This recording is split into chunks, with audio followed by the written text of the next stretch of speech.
Të njëjtë ishte planifikuar mbajtja e mbledhjes së radhës së Këshillit Bashkiak Kukës, por ajo nuk u zhvillua për shkak të mungesës së korumit.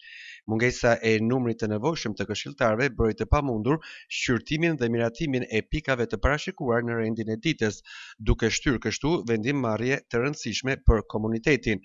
Pika kryesore e rendit të ditës lidhej me miratimin e dhënies së ndihmës ekonomike nga fondi 6% për muajin dhjetor të vitit kaluar, një fond që u vjen në ndihmë familjeve në nevojë dhe shtresave më të pambrojtura. Drejtori i ndihmës ekonomike dhe shërbimeve sociale në Bashkinë Kukës, Bashkim Guri, bëri të ditur se vije të re një rënje e numrit të familjeve që përfitojnë ndihmë ekonomike nga bashkia. Rënja ka qenë me 50 e sa familje këto muaj, totali i përfituesve është 351. Ai shpjegoi se kjo rënje lidhet me fillimin e vitit, duke bërë thirrje për aplikim. Si pasojë e aplikimeve, çdo fillim viti bëhet aplikimi me tendencën për të kaluar në skemë të madhe. Prandaj edhe këto muaj kemi një rënje të kësaj kategorie.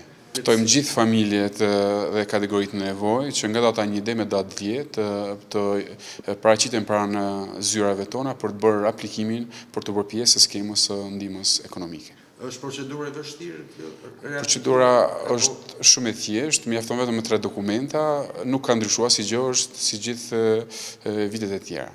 Përveç kësaj pike, në rendin e ditës të mbledhjes së planifikuar, ishin parashikuar edhe 2 projekt vendime të rëndësishme që lidhen me miratimin e planit social dhe planit të strehimit social të Bashkisë Kukës.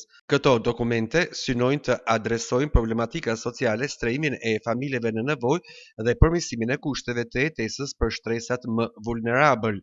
Megjithatë, këto 2 projekt vendime paraprakisht duhet të diskutohen dhe miratohen në Komisionin e Strehimit. Ky komision deri më tani nuk është mbledhur, çka ka sjellë vonesa në procedurat institucionale dhe në procesin e vendimmarrjes. Dështimi i mbledhjes për shkak të mungesës së korumit shtyn për një moment të dytë shqyrtimin e këtyre çështjeve, ndërsa pritet që Këshilli Bashkiak të mblidhet sërish në ditët në vijim për të trajtuar problematikat e mbetura pezull.